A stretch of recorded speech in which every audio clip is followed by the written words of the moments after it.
No introduction needed for David Stearns, the new president of Baseball Operations. David, thanks so much for joining us.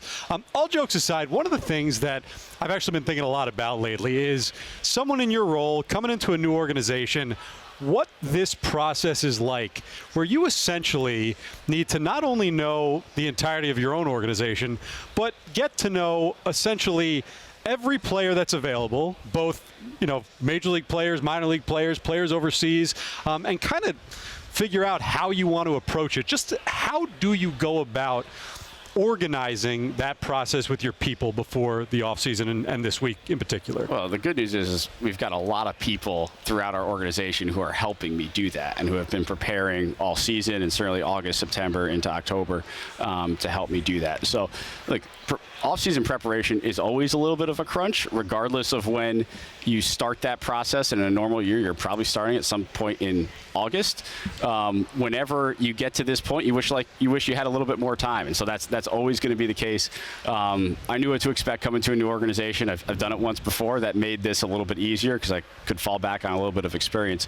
But it's been great getting to know our folks. They've been tremendously helpful, and we're certainly prepared for whatever comes at us. On that note, coming from Milwaukee, you guys had a lot of success with a more limited payroll. What did you learn there that you feel like will apply the most here in New York?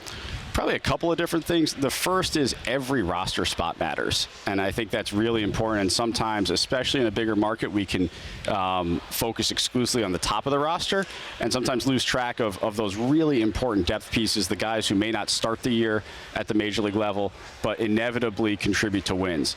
And that's something that a team like the Brewers or some of the smaller market teams have to be really good at. And it's something that I think the Brewers were good at and something that I learned there.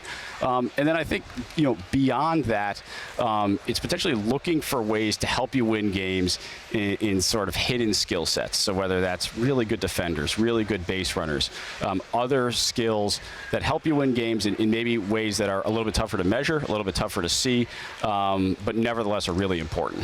So you mentioned good defenders, David, and that obviously you had some great defensive teams in Milwaukee. When you apply that now to what the Mets need this offseason, you've been very clear that's pitching and lots of it. It might not be easy to acquire all the pitching or all the quality of pitching in one offseason that you might want. Yep. So to what extent can you look at defense as an aspect of run prevention? Like if you can't have all the pitchers you need, maybe you should really prioritize defenders. Is that a line of thinking with you guys? Defense is an important part of roster construction, no question. I like talking about run prevention a lot because run prevention requires the entirety of your roster. Everyone contributes to run prevention, and so it's something that really can bring your team together. When a pitcher gives up a run, it's not just the pitcher. It's maybe we didn't have the defender in the right spot. Maybe we didn't get a great break. And similarly, when a pitcher has a good game, it's often because there was really good defense played behind him, and so everyone can take part in that success. So I love talking about run prevention. Certainly, we're going to try to build teams here over the years that are very sound run prevention teams, and hopefully we can make some acquisitions throughout the course of this offseason that get us on that path. David, you touched on something a little bit yesterday that I was hoping you could expand upon in your first media availability. With regards to having to leave paths open for some of the young players to see what they can do and to give them some playing time, especially with where the organization is right now, where, again, we all know that it's not just about this year, it's about building for the future.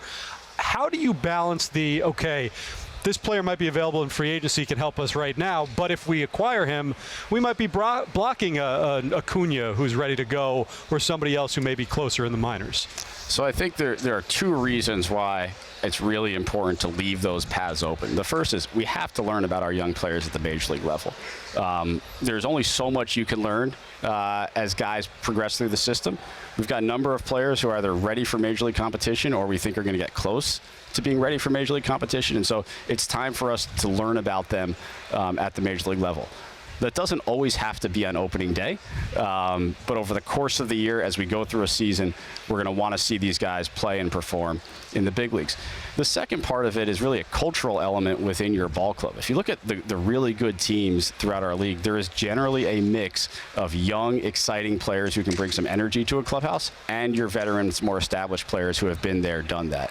And I think that's a very important mix to maintain, not only this year, but going forward. It's one of the reasons why it's so important to have that player development system constantly replenishing your major league team, because it continues that energy, it continues that excitement, and it really does help the overall vibe of a team throughout the course of a season. I'm curious how you'll look at the DH position. When you have the young guys and you have inconsistency, as we know, are you inclined with the roster now to go with an experienced DH, or do you like to use that as kind of a placeholder and revolving type of position? I think it depends on what the overall roster construction looks like. I try not to get wedded to one idea or another.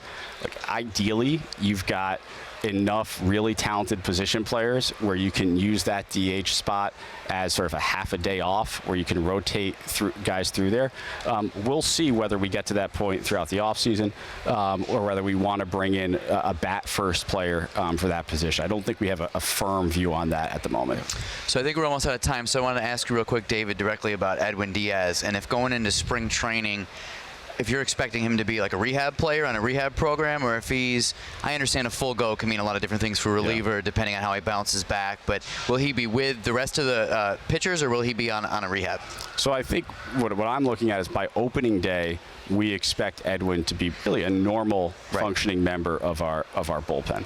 I think how exactly we get there and what spring training looks like probably remains to be seen. We'll see where Edwin is when he shows up, and then we'll trust our medical staff and our pitching group to really map out the appropriate path for him. So every pitcher has a little bit, especially veteran pitcher, has a little bit of a different ramp-up period in spring training, and I'm sure we'll get Edwin to the point where he's ready to go for opening day, and that's the most important thing.